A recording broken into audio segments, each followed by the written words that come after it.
We back in the day, we talking about Job and what really was going on. Job 1 and 1. There was a man in the land of Uz whose name was Job, and that man was blameless and upright, and one who feared God and shunned evil.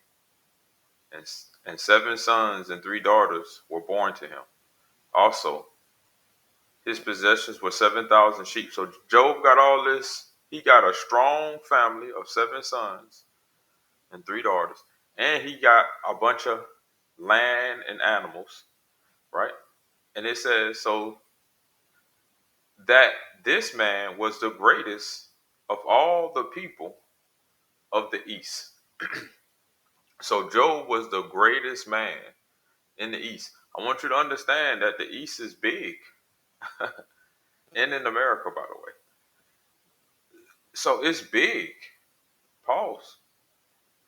And Job is the greatest of all those men. He was greater than all those men. So Job was like a king. Job was at least a high-ranking lord. Job was a big dog. All right. Job was a big dog, and he feared God and shunned evil. All right. So Job, a big dog who feared God and shunned evil, and he a king or like a king. Right.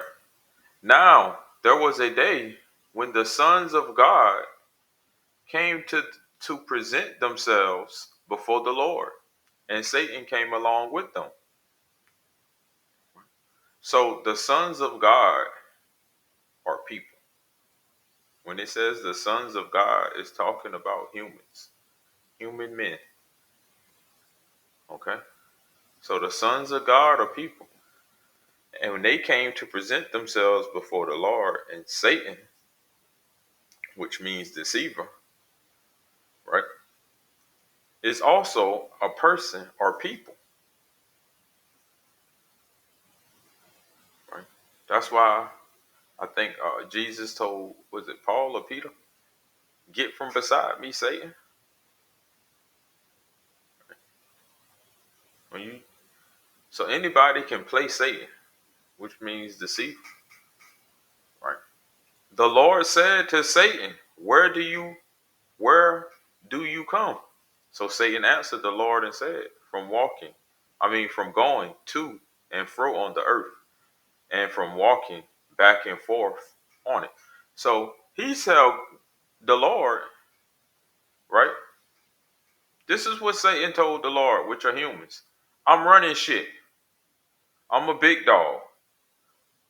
I'm running shit over here. I'm running shit over there. I'm up and down this mug. This me.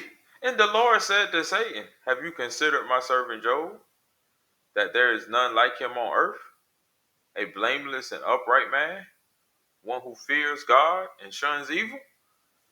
Right? So when Satan is beating on his chest that he a big dog, right? The Lord is like, yo, have you seen Job? He look like a big dog to me. Job is a bigger dog than you. So Satan answered the Lord and said, does Job fear God for nothing? He's saying he fear you, but he ain't never felt your wrath. Have you not made a hedge around him, around his household, and around all that he has on every side? Have you blessed the work of his hands, and his possessions have increased in the land, and his possessions have increased in the land? But now stretch out your hand and touch all that he has, and he will surely curse you. And he will surely curse you to your face. Right? So the devil, these deceiving people, say to the Lord, stretch out your hand and touch it. So they're telling God, hey, touch all that he has. In a negative way. Because he says, and he will surely curse you to your face. And the Lord said to Satan, behold, all that he has is in your power. Only do not lay a hand on his person. So you can do whatever you want to anything and everything around him. You just can't kill Job. Right? So Satan went out from the presence of the Lord. So Satan bounced after that. These people left the presence of the Lord. And immediately, now there was a day when his sons and daughters were eating and drinking wine, right? So what starts to happen is the Sabines raided them. He said, and raided them and took them away. Indeed, they have killed the servants with the edge of the sword, and I alone have escaped to tell you. Right? So people start raiding his land, took away his property. People are doing this. Right? So Job loses everything. Right?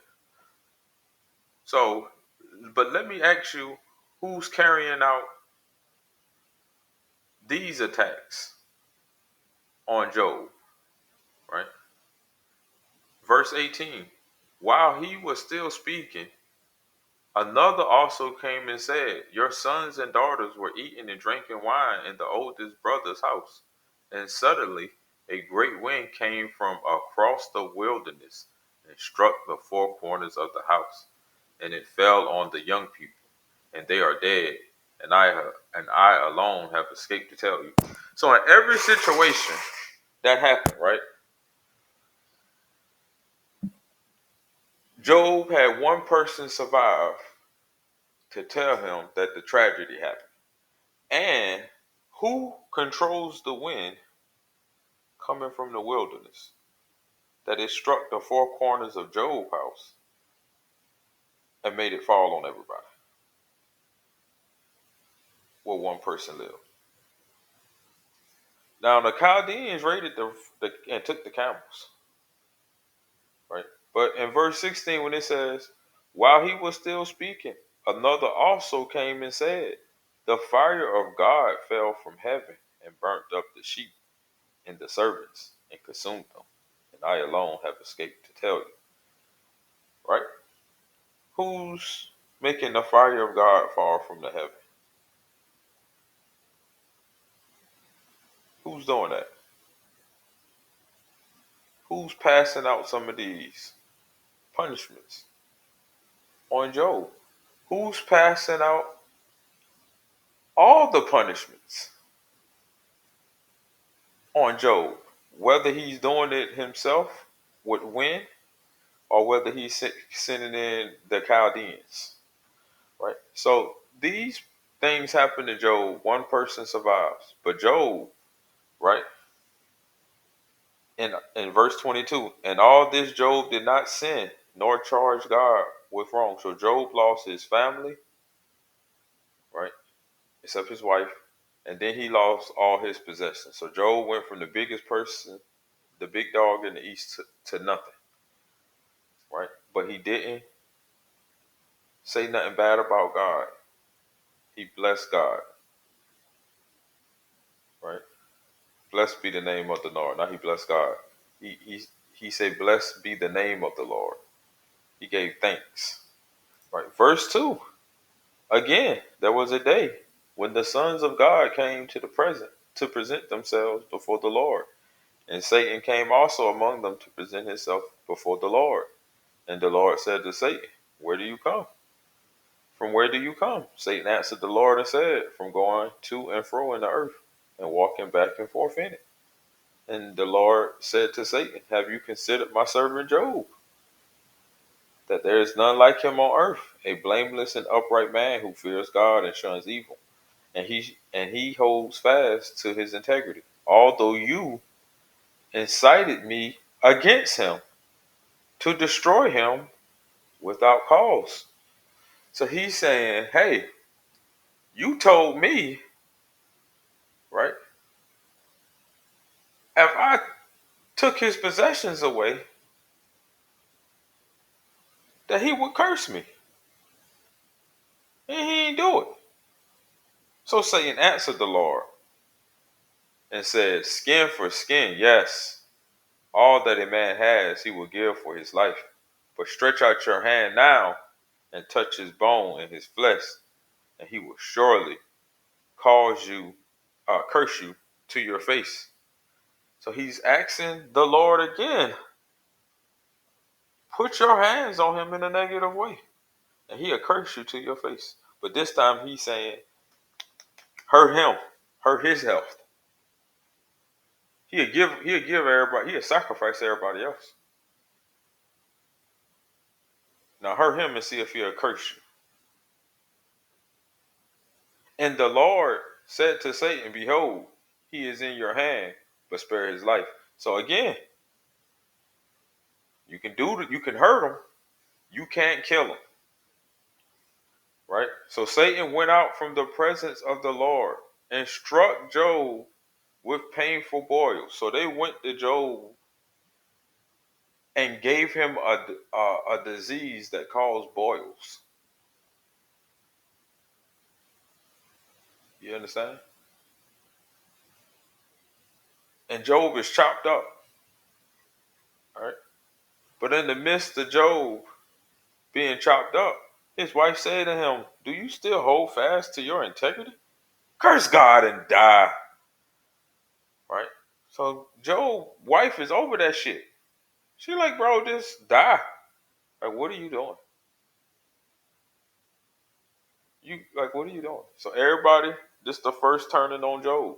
Where Job gonna have 3 friends show up. Now you gotta remember, Satan, he and God just made an agreement. These people and God just made an agreement that he can do anything to Job except kill him. But what he really got to do is get Job to curse God, because that's what he said. And he will surely curse you to your face. Well, when the boils don't work, 3 friends show up. Voila! Right? Eliphaz, Bildad, and Zophar, right? They show up, right? They pop up. Boom. Actually, and by the end of it, it's going to be 4 friends that pop up.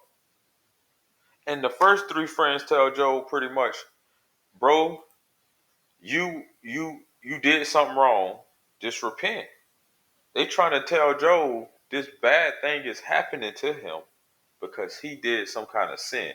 This bad thing is happening to him because his kids did some kind of sin. This bad thing is happening to you because you got a just God, right? And because your God is just, he wouldn't punish you for no reason. That's what the 3 friends tell him. The 4th friend cursed. I mean, gonna say cursed. The 4th friend showed up and told Job he was wrong. Right? Job saying, I ain't this bad thing, stuff shouldn't be happening to me because I ain't did nothing wrong. But he don't know God's plan. So God chastised him and said, like, hey, how long is the river? Asking him questions that Job can't ask. Like, bro, you don't know the plan. You think you righteous because you're righteous? I'm allowing your righteousness.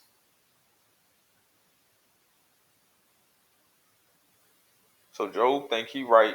He shouldn't be punished because he's self-righteous. So nothing bad shouldn't be happening to him. Right? So these 3 friends show up.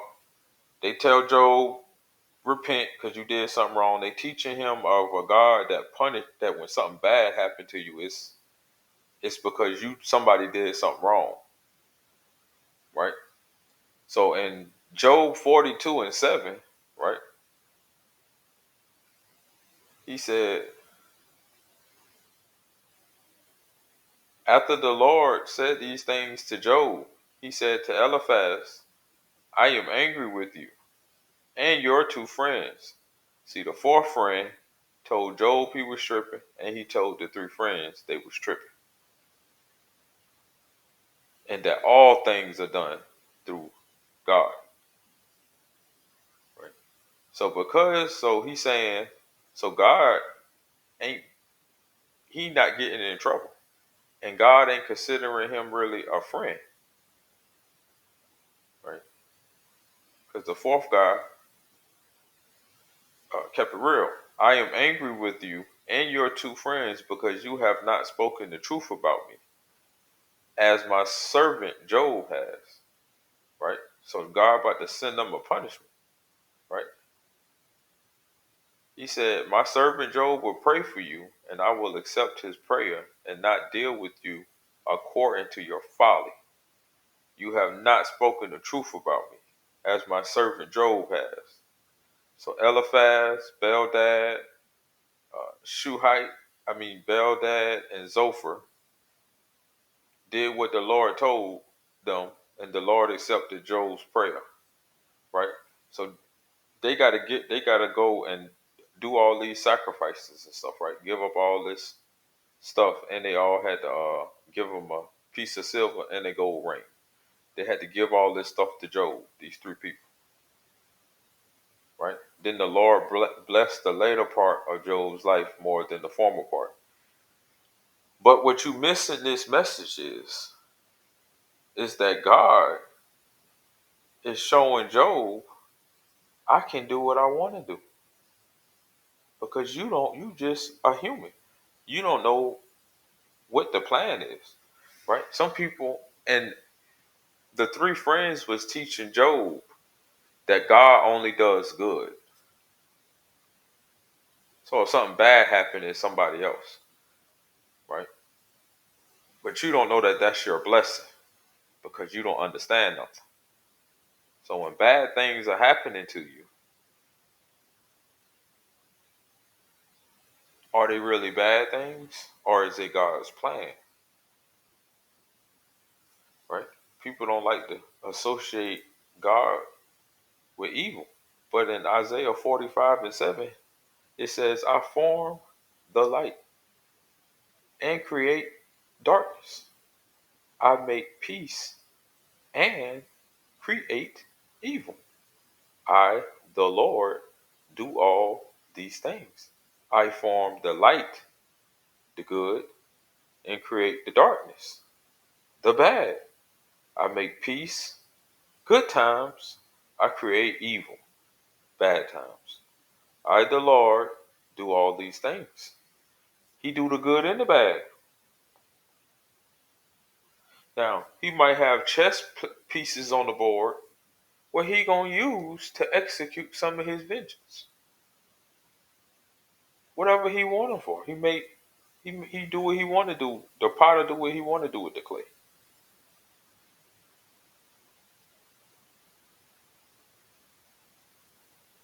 Job is telling us, the story of Job is telling us that we're mere humans and we don't know God's plans. So the only thing you can do, no matter what you're going through, right, is thank God that you're going through it and have absolute belief in the Lord. And pray that you're